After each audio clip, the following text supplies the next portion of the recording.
Stainless ஸ்டீல்ல சோப்பா? Steel எப்படி கரையும்? நுரையும் நல்ல வாசமும் வராத ஒரு சோப்பை யூஸ் பண்ணா கையில இருக்கிற நான்வெஜ் ஸ்மெல். மெட்டல் சோப்புன்னு கேட்கும்போது ஸ்கேம் மாதிரி தான் ஃபீல் ஆகுது. ஆனா இதுக்குள்ள சயின்டிஃபிக் ரீசன் ஒன்று இருக்கு. சொல்லப்போனா நம்ம இந்த வெங்காயம் மீன் எல்லாம் வெட்டும் போது அதுக்குள்ள சல்ஃபர்ன்ற ஒரு கெமிக்கல் லீக் ஆகும். இந்த சல்ஃபர் சரியான ஸ்மெல்லான ஒரு கெமிக்கல். அது இந்த கையில இருக்கிற நம்ம ஸ்கின் மாலிகுல்ஸ் உள்ள போய் ஒட்டிக்கும். அந்த ஒட்டிக்கிட்டு அது ஒரு பாண்டை கிரியேட் பண்ணிடும். அதனால நம்ம சோப்பு போட்டு கழுவினா கூட இந்த சல்ஃபர் வந்து கையை விட்டு போகாது, ஸ்மெல் அடிச்சுக்கிட்டே இருக்கும்.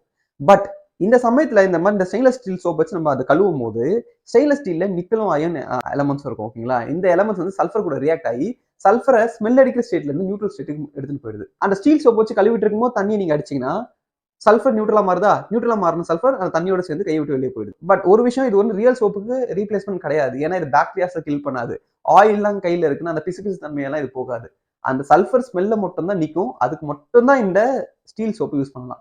இதுக்குள்ள ஒரு சயின்டிபிக் பேக்கிங் இருக்கு. பட் எந்த அளவுக்கு இது எஃபெக்டிவா இருக்கு அப்படின்றத யூஸ் பண்ணி பார்த்தா தான் தெரியும். ஸோ அதை நீங்க ட்ரை பண்ணி பார்க்கணும்னா அதுக்கான லிங்க் நான் கொடுத்துருக்கேன். ஸோ இது போல இன்ட்ரெஸ்டிங்கான வீடியோஸ்க்கு நம்ம சேனலை மறக்காம ஃபாலோ பண்ணுங்க.